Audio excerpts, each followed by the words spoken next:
Assalamualaikum warahmatullahi wabarakatuh. Waalaikumsalam warahmatullahi wabarakatuh. Bismillahirrahmanirrahim. Alhamdulillahi rabbil alamin.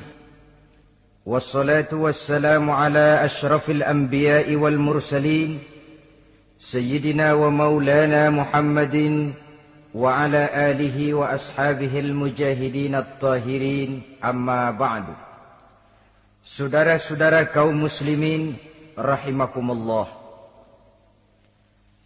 Pada pertemuan kali ini kita akan membicarakan riwayat Nabi Adam alaihi salam. Nabi Adam diciptakan oleh Allah dari tanah dan merupakan manusia pertama serta bapa dari seluruh umat manusia. Pada saat Allah hendak menciptakan Nabi Adam, Allah berkata kepada malaikat, "Inni ja'ilun fil ardi khalifah." Aku akan menjadikan seorang khalifah di permukaan bumi. Malaikat dengan nada sedikit protes berkata, "Ataj'alu fiha may yufsidu fiha wa yasfiku ad-dima wa nahnu nusabbihu bihamdik wa nuqaddisu lak." Tuhan, apa perlunya engkau ciptakan seorang khalifah di permukaan bumi? Kelak kalau mereka berkembang biak, kerjanya hanya akan melakukan kerusakan, menumpahkan darah, saling bermusuhan satu sama lain. Sedangkan kami, kata malaikat, sudah cukup bertasbih memuji kebesaranmu. Allah kemudian menjawab, "Inni a'lamu ma la ta'lamun." Aku lebih tahu tentang apa yang kalian semua tidak mengetahuinya. Setelah diciptakan Nabi Adam daripada tanah, ditiupkan roh, maka Allah kemudian mengajarkan kepada Nabi Adam berbagai macam ilmu pengetahuan. Wa 'allama Adam al-asma'a kullaha. Kemudian Allah mengajarkan Nabi Adam nama-nama segala sesuatu. Nama merupakan simbol daripada ilmu pengetahuan. Nabi Adam akan dijadikan khalifah di permukaan bumi.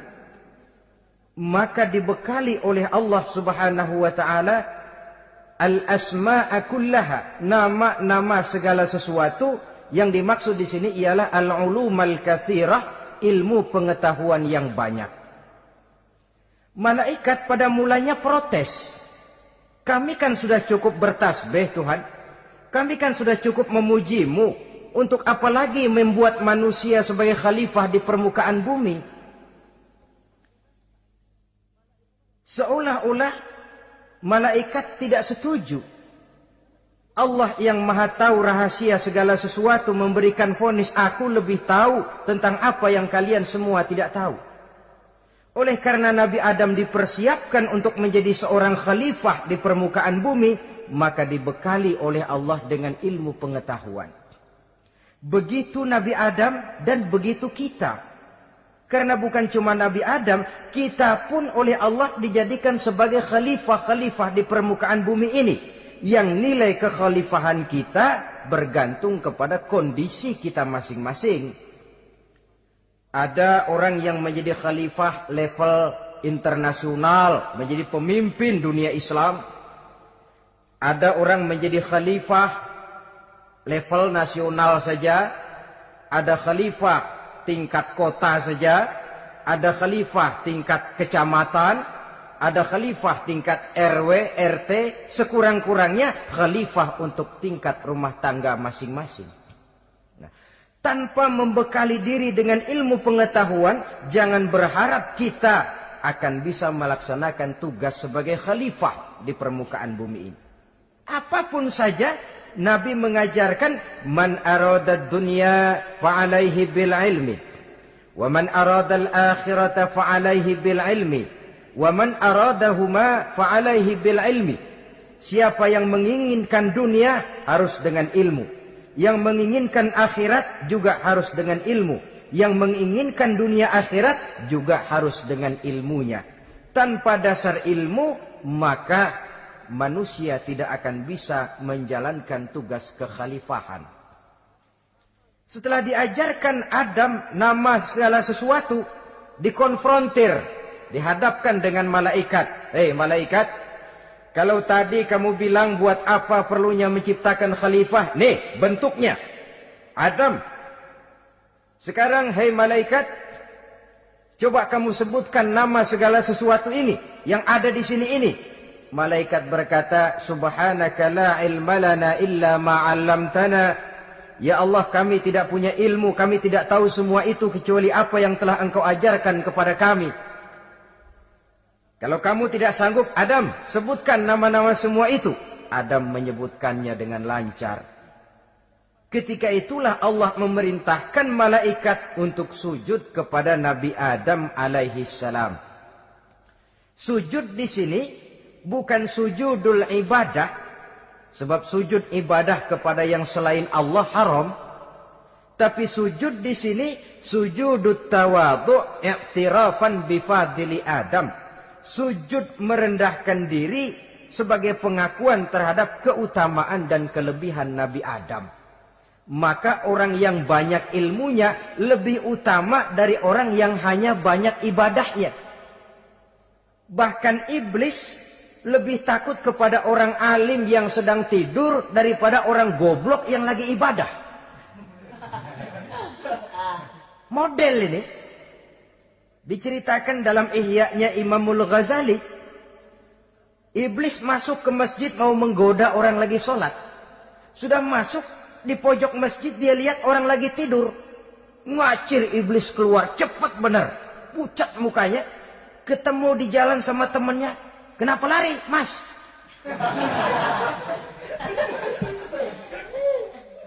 Kata temannya, saya mau goda orang sholat. Lalu tiba-tiba di pojok masjid saya lihat ada orang lagi tidur. Saya takut betul sama itu orang. Lari saya keluar. Loh, sama yang sembahyang sampean nggak takut, kok sama yang tidur takut bagaimana? Yang tidur itu orang alim. Yang lagi sembahyang itu orang goblok. Oh, godain orang goblok, saya colek juga dia lupa sembahyang. Tapi orang alim ini saya takut betul. Lah kalau diukur dengan malaikat waktu itu Nabi Adam, ibadahnya lebih banyak malaikat, jelas. Sudah bertasbih, sudah bertahmid malaikat. Nabi Adam baru diciptakan. Tapi kenapa Allah perintah malaikat sujud kepada Adam? I'tirafan bifadli Adam. Keutamaan Nabi Adam. Pantas untuk diserahi tugas sebagai khalifah mengatur kehidupan di muka bumi. Kalau malaikat yang jadi khalifah di dunia ini, nggak rame dunia. Coba, malaikat, material, harta nggak perlu. Seksual nggak perlu. Dunia ini hambar. Justru dunia ini menjadi ramai setelah manusia diberikan fungsi sebagai malaikat, sebagai khalifah oleh Allah Subhanahu wa taala.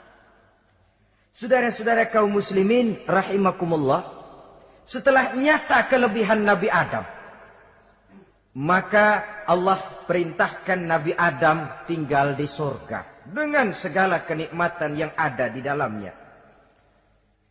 Tapi lantaran sendirian, kesepian Nabi Adam ini. Allah Maha Tahu, maka diciptakannya pasangannya, yaitu Siti Hawa dari tulang rusuk yang sebelah kiri. Sehingga Nabi pernah pesan begini, Istausu bin nisa fa innahunna khuliqna min dhil'in. Hati-hati kamu ngadepi perempuan. Yang tolong dengar nih yang laki-laki, yang perempuan belaga budak aja dulu lah. Hati-hati kamu ngadepi perempuan. Fa innahunna khuliqna min dhil'in, karena perempuan diciptakan dari tulang rusuk sebelah kiri. Apa watak tulang rusuk? Tulang rusuk itu kan bengkok. Perempuan tuh begitu. Didiemin aja, bengkok terus, dikerasin patah.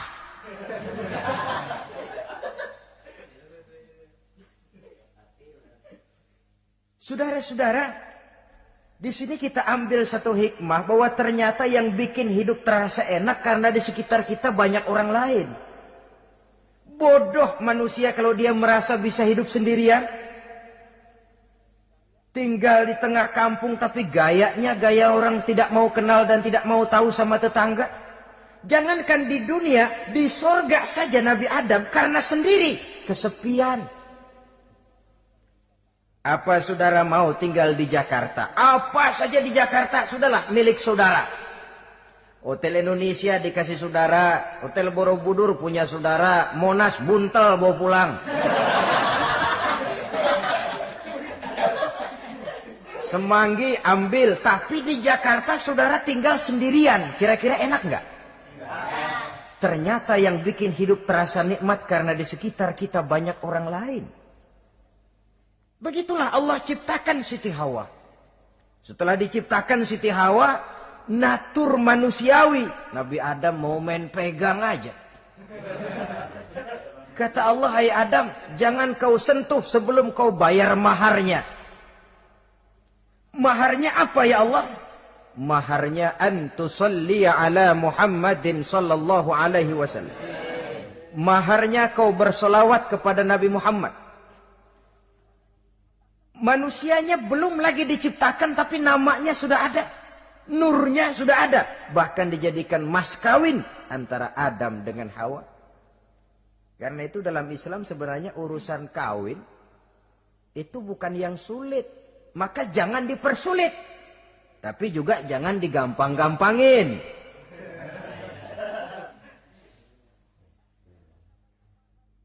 Artinya yang namanya mahar ini, walaupun cuma sebentuk cincin besi kalau orang sangat tidak mampu.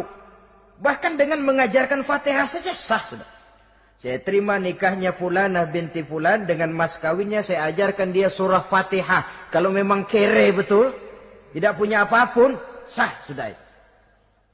Agama ini mudah, karena itu jangan dipersulit, tapi juga jangan digampang-gampangin.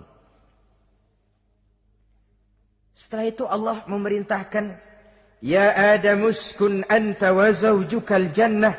Hai Adam, kau dan istrimu tinggallah dalam sorga. Wa kula minha ragadan haitsu syi'tuma. Segala makanan yang ada di dalamnya boleh kau makan. Pakaian yang aneka warna boleh kau pakai. Nikmati seluruh fasilitas yang ada di sorga ini. Cuma atu aja Adam. Yang lain boleh dah. Mau ngapa pakai atu aja jangan. La taqraba hadhihi syajarah. Jangan kamu dekati pohon khuldi itu. Dekat saja jangan. Apalagi sampai metik. Jangan Adam. Saudara, ma'asyiral muslimin, itulah watak manusia.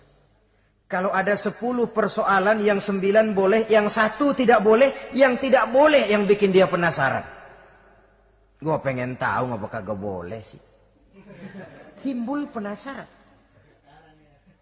Apalagi iblis selalu berusaha. Sebab pada waktu malaikat disuruh sujud, semuanya sujud kepada Adam. Iblis tidak mau sujud. Tuhan tegur. Iblis, kenapa kamu tidak mau sujud? Mana mungkin Tuhan. Saya akan dibikin dari api, kata iblis. Adam dari tanah. Unsur api lebih mulia dari unsur tanah. Masa saya harus tunduk kepada Nabi Adam? Gengsi dong. Adam kan anak kemarin sore, baru dibikin. Masa saya harus tunduk kepada orang yang macam itu? Ini kan perintah aku, iblis. Kalau kau tidak mau tunduk, keluar dari sorga ini. Terusir iblis dari sorga karena kesombongannya tidak mau sujud kepada Adam. Nah, logika, kalau udah di sorga aja sombong diusir, apalagi yang masih tinggal di pinggir kali sombong.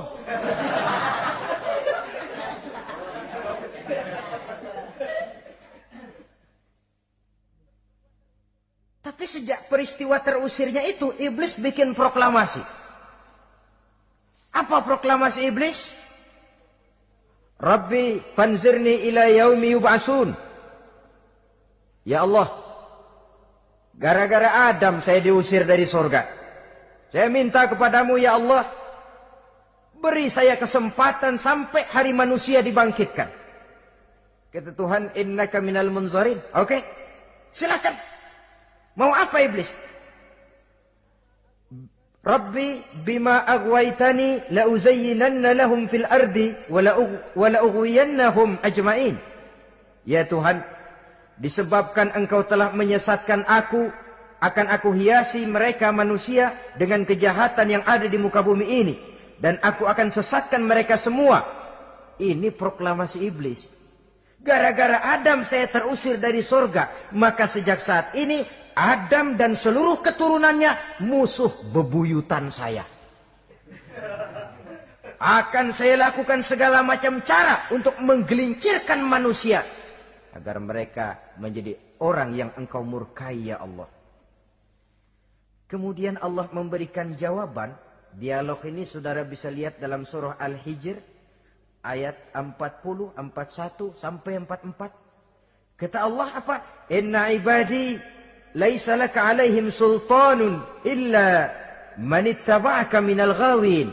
Silahkan iblis. Yang lain barangkali bisa kau goda. Kecuali hamba-hambaku yang benar-benar hambaku, engkau tidak akan punya daya mempertipu mereka. Engkau tidak akan punya kemampuan menggelincirkan mereka. Kecuali kalau memang mereka sudah mau ikut pengaruhmu. Sepanjang mereka benar-benar menjadi hambaku, kata Allah. Hamba Allah yang sebenarnya, mereka di luar kekuasaanmu iblis. Tapi kalau mereka sudah turun menjadi hamba harta, hamba dunia, hamba pangkat, budak jabatan, mereka itu yang bisa kau gelincirkan.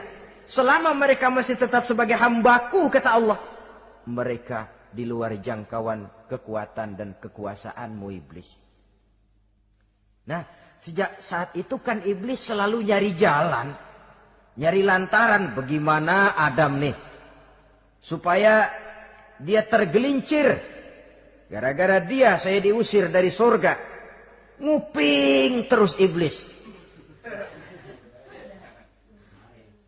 Sampai akhirnya dia dapat berita tentang dilarangnya Nabi Adam mendekati pohon khuldi itu. Satu hari dengan muka sedih. Ya, iblis itu the best actor. Aktor ulung dia. Dengan roman muka sedih. Dia datang kepada Nabi Adam dan Siti Hawa. Kata Nabi Adam, iblis, ente kok tampangnya demek amat sih?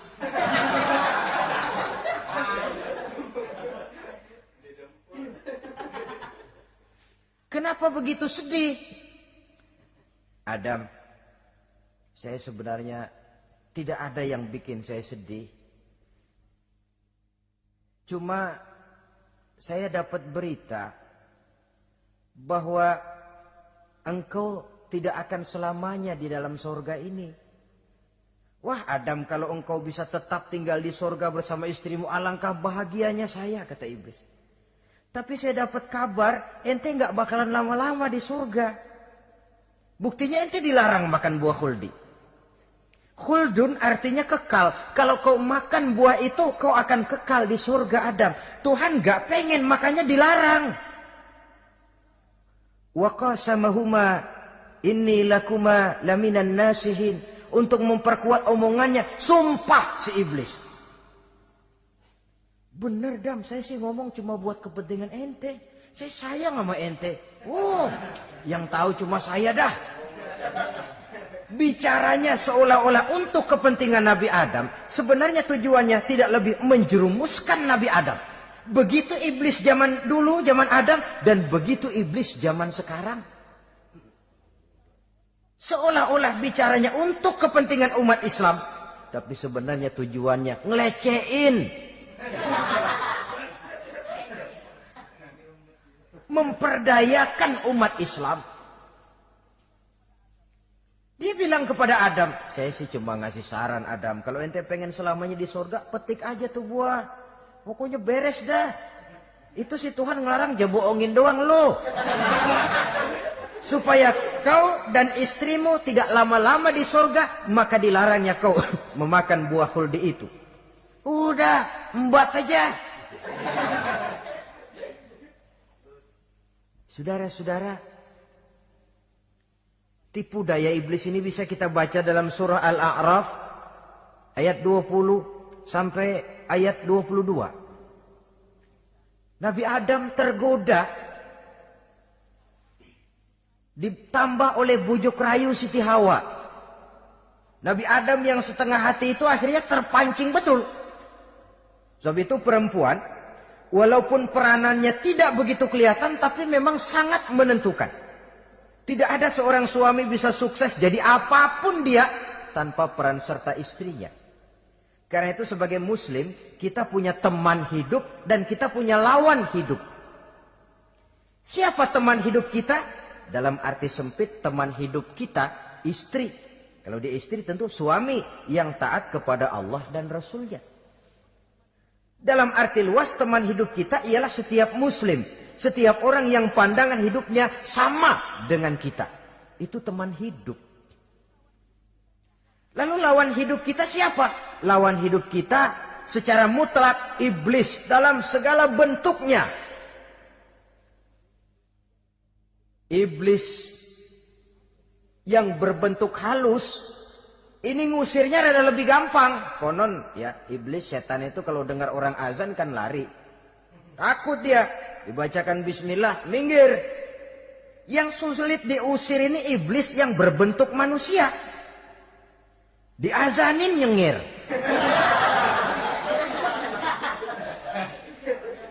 Gawat ini.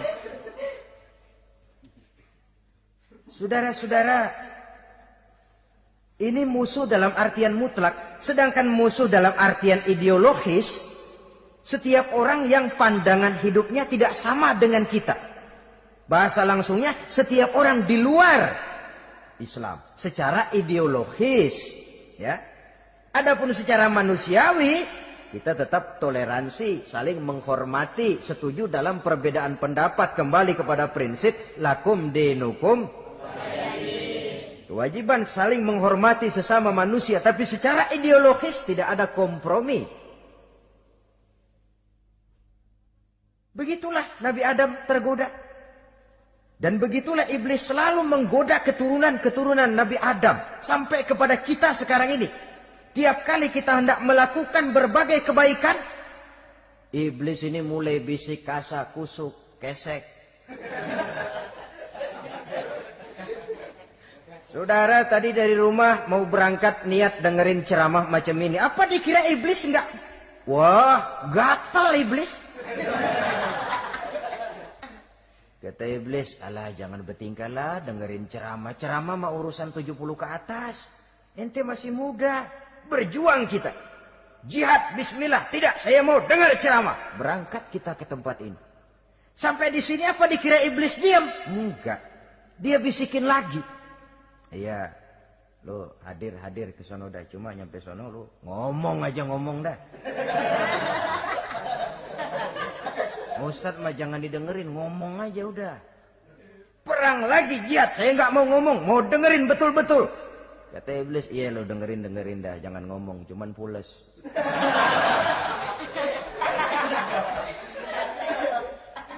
Segala macam cara dilakukan oleh iblis untuk menggelincirkan manusia.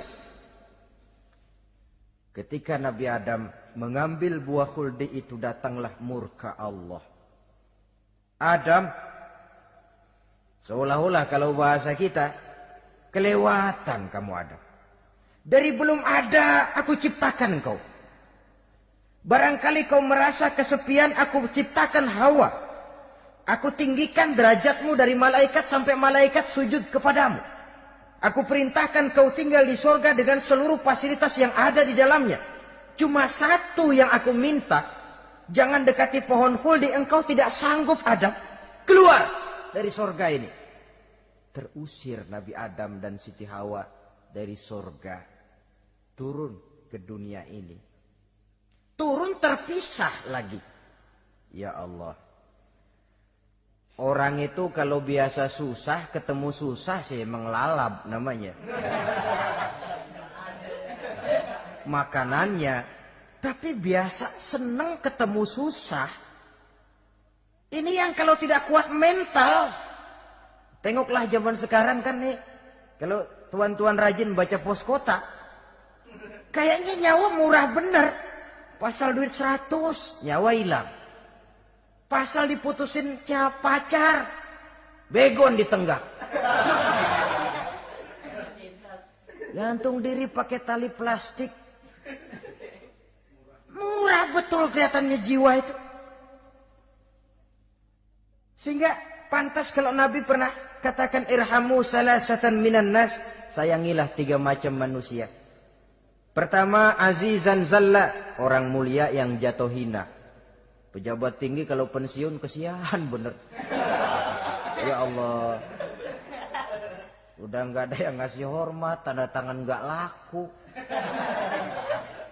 Azizan zalla, orang mulia yang jatuh hina. Yang kedua, ghaniyan qad iftaqara, orang kaya jatuh miskin. Dari hidup serba ada jatuh melarat. Yang ketiga, faqihan yal'abu bihil juhal. Ahli fikih ngerti hukum tapi dipermainkan oleh orang-orang bodoh yang kebetulan punya kekuasaan. Kalau keluar fatwa sesuai dengan pesan sponsor. Yang halal bisa jadi haram, yang haram dibikin remeng-remeng. Ahli fikih dipermainkan oleh orang bodoh. Kasihan betul. Terpisah Adam dengan Hawa ini. Adapun Nabi Adam turun menyesal dengan seluruh kesalahannya. Sujud, taubat, menangis. Menurut riwayat 300 tahun beliau sujud. Seraya membaca Rabbana zalamna anfusana wa illam taghfir lana wa tarhamna lanakunanna minal khasirin. Ini doanya Nabi Adam. Ya Allah, kami telah zalim kepada diri kami sendiri. Andai kata engkau tidak kasihan, tidak memberikan ampun kepada dosa yang kami lakukan, sungguh kami termasuk ke dalam golongan orang-orang yang rugi. Ini yang dibaca Nabi Adam dalam taubatnya. Di akhir taubatnya, Nabi Adam munajat kepada Allah. Ya Allah, dengan kebesaran Muhammad, ampunilah dosa saya. Allah tegur, kaifa araftahu ya Adam walam akhluqhu. Dari mana kau bisa tahu nama Muhammad Adam, padahal aku ciptakan saja belum manusianya. Kata Nabi Adam, pertama, ketika engkau ciptakan saya, engkau tiupkan ruh ke dalam jasad saya, terbuka mata saya memandang ke bawah arasmu. Di sana nampak dengan jelas tertulis di kaki arasmu, La ilaha illallah Muhammadur Rasulullah. Taulah saya bahwa Muhammad ini orang yang paling dekat dengan engkau ya Allah. Sampai namanya bergandengan dengan namamu di kaki arasmu. Yang kedua, ketika saya hendak menyentuh Hawa, kau juga yang mengatakan jangan kau bayar maharnya sebelum kau bersolawat kepada beliau. Saudara hadirin yang saya hormati, Nabi Adam diterima taubatnya oleh Allah. Kemudian dipertemukan kembali dengan Siti Hawa setelah sekian lama berpisah. Pertemuan itu terjadi di satu dataran luas, di satu padang yang luas, yang sampai sekarang dinamakan dengan Padang Arafat. Tempat para ibadah haji melakukan wukuf, yaitu puncak pelaksanaan ibadah haji. Dan pertemuan itu sendiri terjadi di atas sebuah bukit kecil yang diabadikan dengan nama Jabal Rahmah di kawasan Arafat itu. Di atas Jabal Rahmah itu ada satu monumen kecil untuk mengabadikan pertemuan Nabi Adam dengan Siti Hawa. Lalu tinggallah keduanya di permukaan bumi ini. Oleh Allah diberikan karunia keturunan yang banyak. Dan tiap kali lahir kembar. Kembarnya laki perempuan, laki perempuan, laki perempuan. Dari sinilah berkembang biak manusia. Di mana di zaman Nabi Adam perkawinannya silang. Karena tentu tidak ada manusia lain. Perkawinan silang itu artinya, kalau si A dan B, A ini laki, B perempuan, kemudian lahir kembar kedua antara C dengan D, maka begitulah yang A dikawinkan dengan D, yang C dikawinkan dengan B. Perkawinan silang. Tidak boleh perkawinan yang kembar sama di waktu dilahirkan. Nah, di antara putra-putra Nabi Adam yang kemudian juga membuat sejarah, yaitu Habil dan Qabil. Habil, saudara kembarnya namanya Labuda, perempuan. Qabil, saudara perempuannya Iklima. Menurut hukum perkawinan waktu itu harus silang. Habil harus kawin dengan Iklima dan Qabil harus kawin dengan Labuda. Tapi Qabil protes. Dia kepengen kawin dengan saudara kembarnya sendiri. Dalam arti yang sama-sama dilahirkan dengan dia, yaitu Iklima. Kenapa? Karena kebetulan rupa Iklima ini lebih cantik daripada Labuda. Protes kepada ayahandanya Nabi Adam. Abah, saya tidak terima, saya harus kawin dengan Iklima. Tidak Qabil, kamu harus kawin dengan Labuda. Enggak mau. Kenapa dengan Labuda? Kurang kece.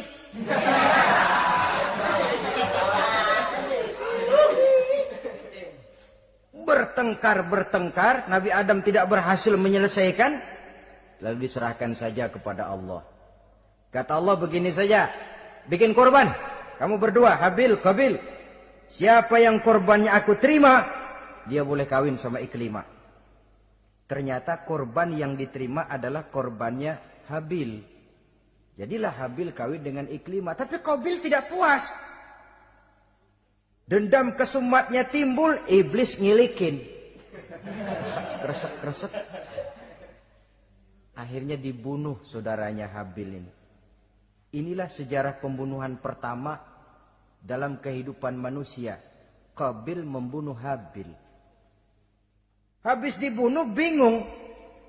Bagaimana naruhnya ini mayat? Allah lalu memberikan petunjuk.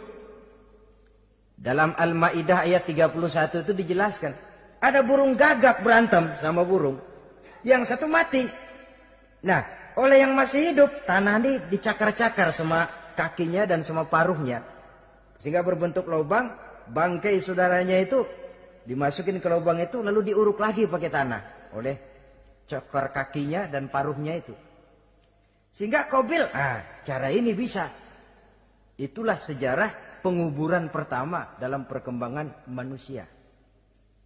Oleh karena itu, Nabi memberikan penjelasan, man sanna sunnatan hasanatan falahu ajruha wa ajru man amila biha wa fi riwayatin wa ajru man tabi'aha. Siapa orang yang melakukan satu kebajikan, dia akan mendapat pahala dan pahala dari orang-orang yang mengikuti kebaikannya. Misalnya saudara membentuk pengajian. Ramai pengajian saudara. 1000 orang yang datang ngaji, 1000 orang saudara dapat pahala. Sponsor kebaikan. Sebaliknya, wa man sanna sunnatan sayyi'atan falahu ismuha wa ismu man amila biha, ay wa ismu man tabi'aha. Siapa yang memulai suatu kejahatan, dia akan mendapat dosa dan dosa dari orang-orang yang melakukan atau mengikuti kejahatannya. Umpamanya saudara mengadakan pesta. Lalu dalam pesta itu terjadi segala macam maksiat. Maka seluruh maksiat yang terjadi malam itu di tempat itu, saudara ikut dapat dosanya. Kenapa? Sponsor. Tiap kali ada pembunuhan, Qabil dapat andil dosa. Kenapa? Sponsor. Tapi kalau 2 orang muslim, ini masalahnya Habil nggak ngelawan kan, dibunuh. Tapi kalau 2 orang muslim berkelahi, kata Nabi apa? Apabila 2 orang muslim saling berbunuh-bunuhan, maka al-qatil wal maqtul finnar, baik yang membunuh ataupun yang dibunuh dua-duanya neraka. Sahabat heran, ya Rasul, kalau yang ngebunuh masuk neraka pantas, tapi ini yang dibunuh kenapa neraka juga? Soalnya sama-sama niat, cuman keduluan aja. Itu kan masalahnya. Andai kata dia nggak terbunuh, dia yang akan membunuh. Niat itu sudah ada. Nah, kalau Habil ini dia tidak punya niat membunuh, dia memang dibunuh oleh Qabil. Saudara-saudara kaum muslimin rahimakumullah. Lalu dari situlah berkembang biak keturunan Nabi Adam alaihi salam. Sehingga dengan demikian bisa kita katakan sebagai satu konklusi, pertama, bahwa manusia adalah makhluk Allah yang menempati kedudukan tertinggi dan berasal dari Nabi Adam sebagai manusia pertama. Dengan malaikat sekalipun, manusia sebenarnya lebih tinggi. Kapan? Kalau dia tetap benar-benar sebagai hamba Allah yang membekali diri dengan ilmu pengetahuan. Laqad khalaqnal insana fi ahsani takwim. Kami ciptakan manusia dalam bentuk yang paling baik. Dan ketinggian manusia itu tidak ditentukan oleh bahan-bahan dari mana manusia diciptakan. Tapi ditentukan oleh adanya roh yang ditiupkan ke dalam jasadnya. Dan kemampuan yang ditimbulkan oleh nilai-nilai rohaniah tadi. Kalau secara biologis kita ini semua bahannya sama. Dari saripati mak tanah yang menghasilkan buah yang dimakan oleh mak bapak kita, membentuk hormon, menghasilkan sperma, terjadi kerjasama yang baik antara ibu dan bapak, sehingga kemudian melahirkan kita ke alam dunia ini. Secara biologis bahan kita sama, dan tidak itu yang menentukan ketinggian manusia. Walaupun keturunan juga mempengaruhi, sebab sekarang ada istilah ramai orang bicara bayi tabung.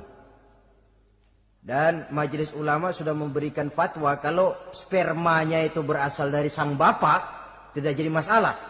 Tapi kalau dari orang lain, haram. Yang lebih celaka lagi di negara maju, tidak lewat proses alam rahim.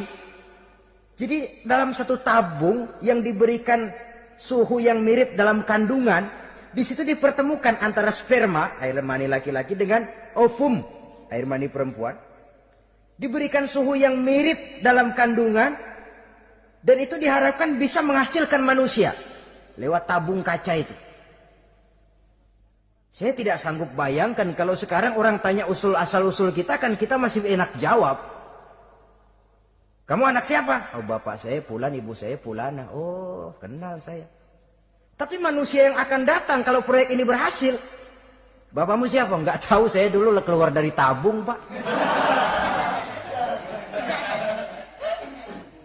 Rendah betul martabat manusia.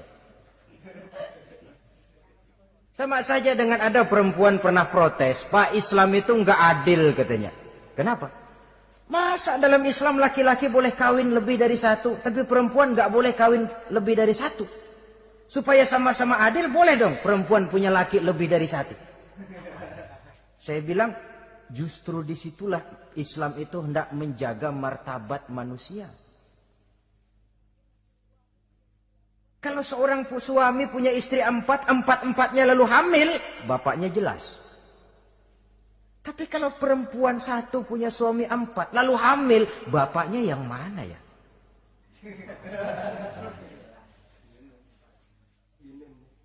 Rendah martabat manusia. Ketika si bayi lahir, ibunya lihat, ini jidatnya kayak si A ini. Sudah, ini anakmu saja nih, jidatnya jidat kamu. Kata, antar dulu jidat saya, tapi kuping B ini nggak mau saya. Terkatung-katung si anak tanpa tahu kemana dia mesti manggil bapak. Ibu daftarin anak ke sekolah, Pak Guru tanya lagi, ini bin siapa, Bu? Bingung lah, udah tulis Bu, bin rame-rame.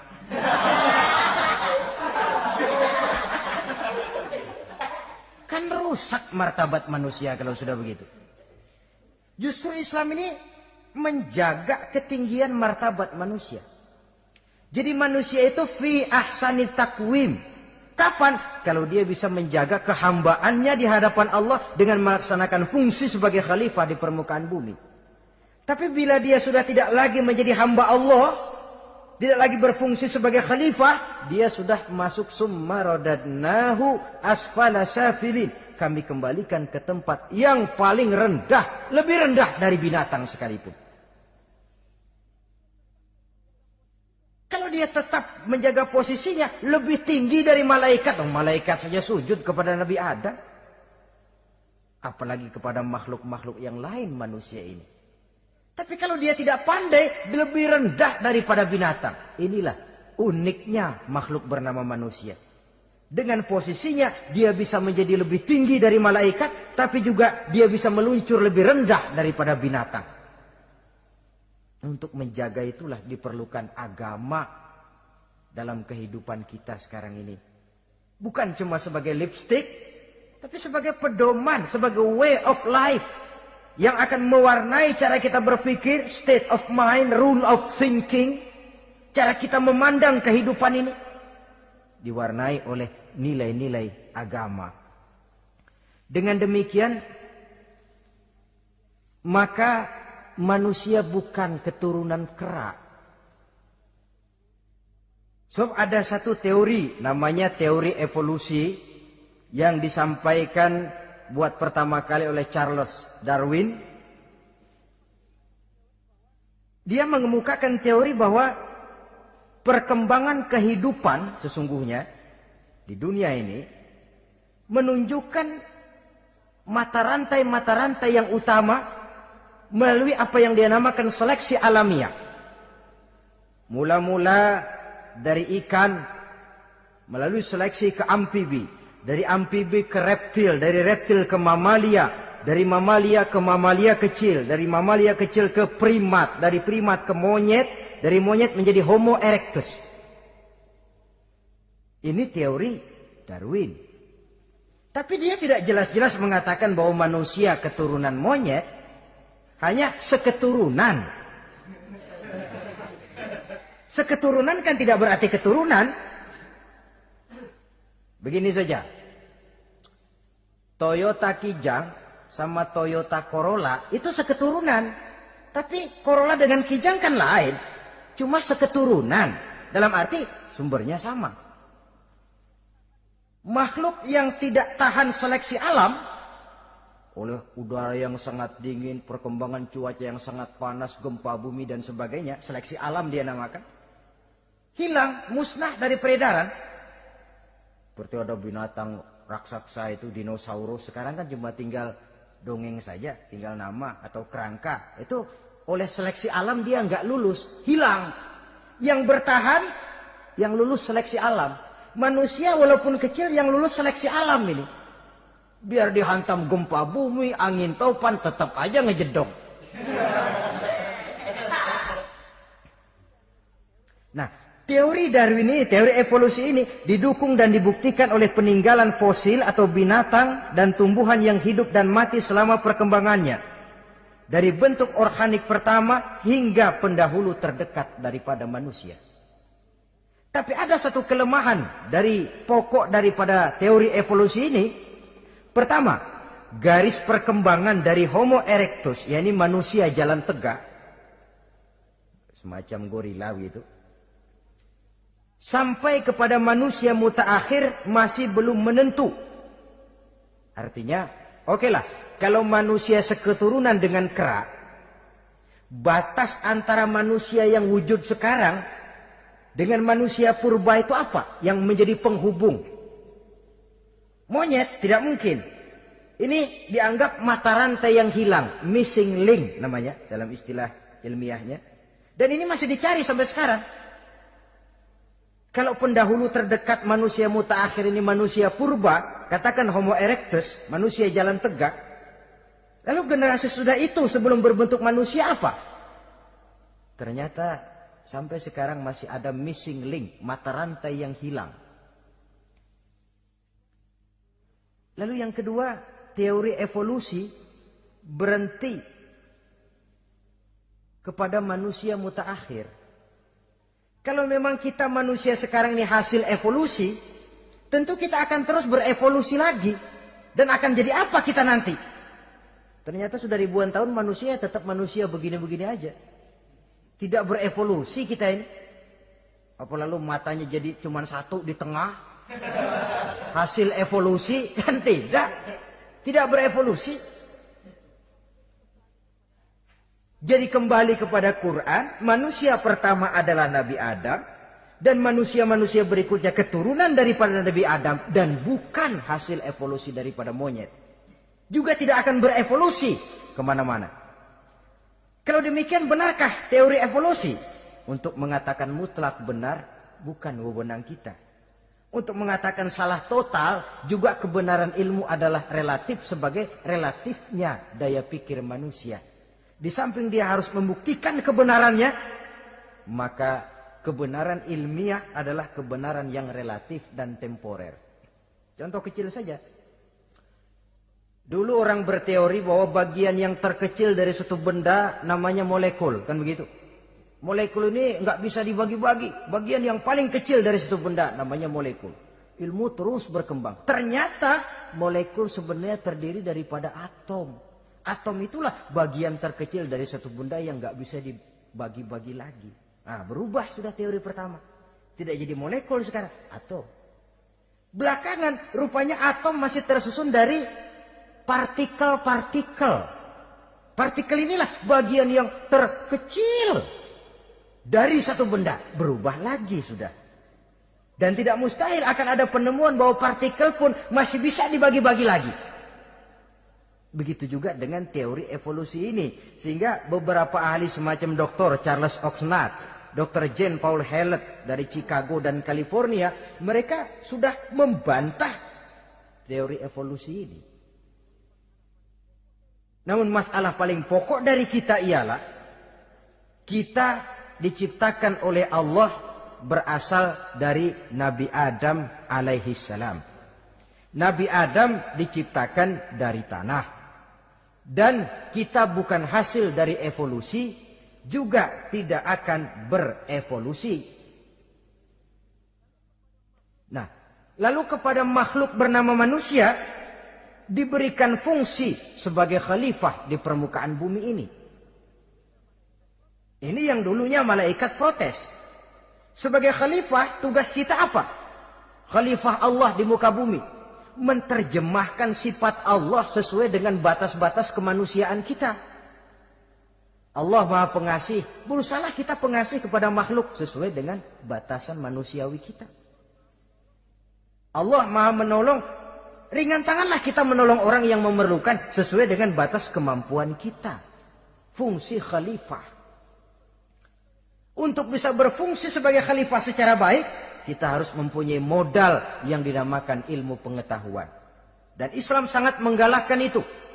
Jauh dulu 14 abad yang lalu, dari desa kecil yang bernama Mekah yang peta belum muat, orang di dunia belum kenal, sudah keluar seruan utlubil ilma walau bisin, tuntutlah ilmu walaupun di negeri Cina. Ngomong Cina di Mekah, padahal Mekah waktu itu belum masuk peta, belum dikenal orang. Sudah ada revolusi ilmu dan budaya. Belajar walaupun harus nyebrang ke negeri Cina.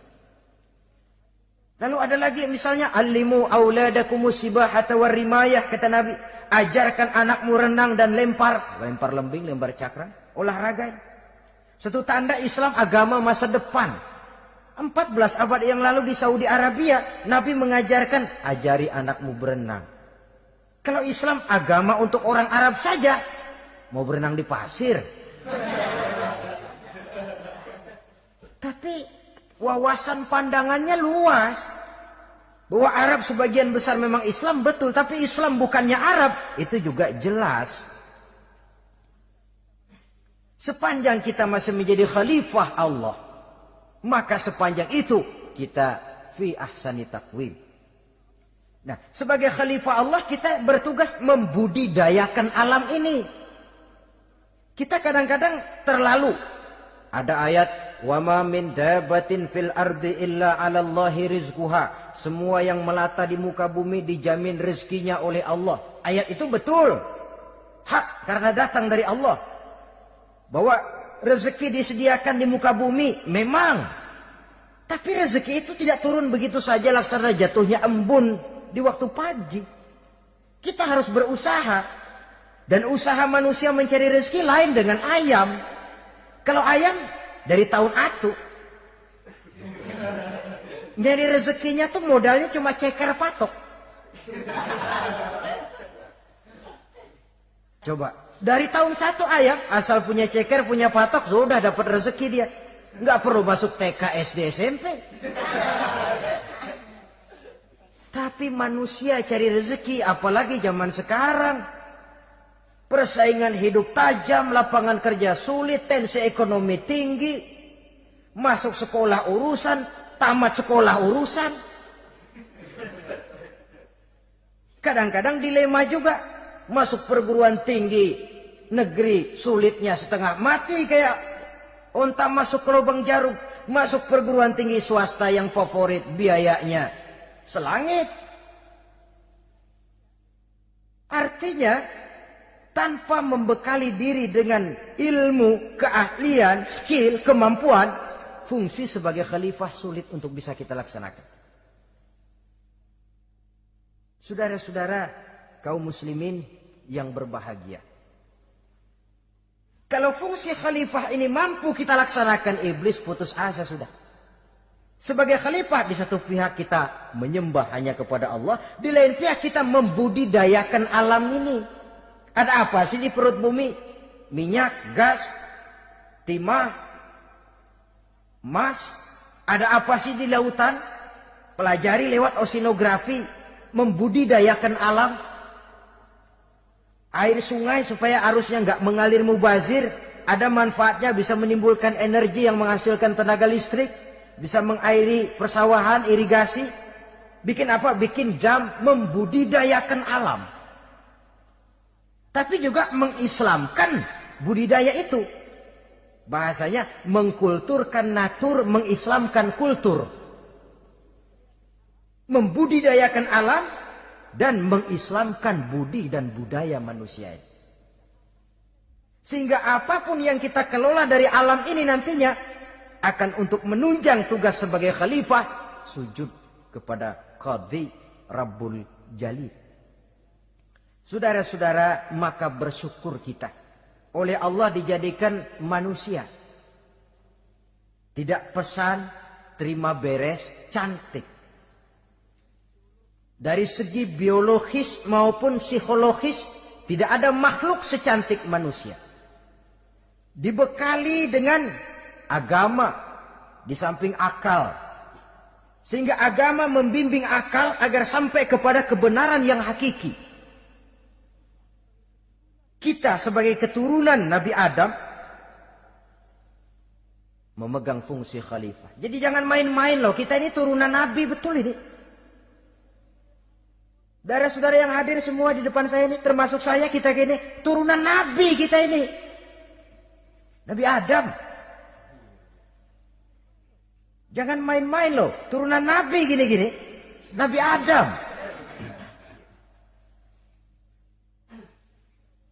Sayang kalau posisi yang tinggi kita tidak melaksanakan fungsi yang tinggi. Sayang betul. Sebab itu manusia harus adil kepada dirinya dalam arti menjaga diri dari sesuatu yang bisa menghancurkan ketinggiannya dalam pandangan Allah. Jadi kalau kita sudah lemparkan diri ke meja judi, hanyutkan diri ke tempat mabuk, hancurkan diri di tempat maksiat, itu sudah tidak adil kepada diri sendiri. Tidak bisa menjaga ketinggian yang diberikan Allah kepada kita. Dikasih baju bersih, dicemplungin di comberan, diinjek-injek lagi. Kita ini diciptakan fi ahsani taqwim. Masa mau turun berbuat seperti binatang, itu makhluk rendah? Masa mau mengikuti tipu dayanya iblis, dia sudah proklamasikan bahwa itu musuh bebuyutan kita? Innahu lakum aduwwum mubin. Setan musuhmu yang jelas dalam segala bentuknya.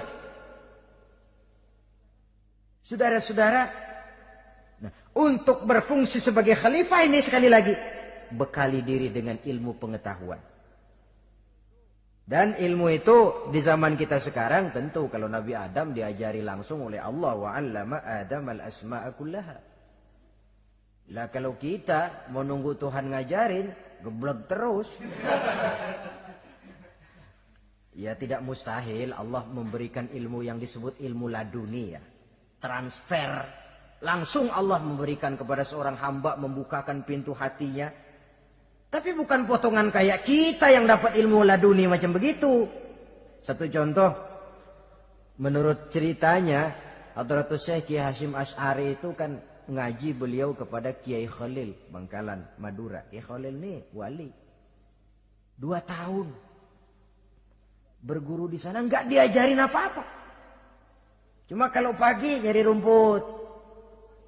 Tiap hari 2 tahun akhirnya. Hadratus saya bilang, Kiai saya kapan diajarin? Sudah Hasyim kau pulang saja. Insya Allah kau alim. Itu aja pulang jadi orang alim. Ya di samping terus beliau belajar ke Mekah. Kita harus melalui proses belajar. Ini untuk menunjang tugas kekhalifahan kita. Sebagai hamba Allah dan sebagai khalifah Allah di permukaan bumi. Sehingga 2 tugas ini bisa kita laksanakan dengan sebaik-baiknya. Menjaga martabat manusia sebagai makhluk yang mulia dan keturunan dari Nabi Adam alaihissalam. Saudara-saudara, ini sajalah pembicaraan kita kali ini. Terima kasih banyak atas segala perhatian. Mohon maaf atas segala kekurangan. Usikum wa nafsi bitaqwallah. Aqulu qauli hadza. Wassalamu alaikum warahmatullahi wabarakatuh.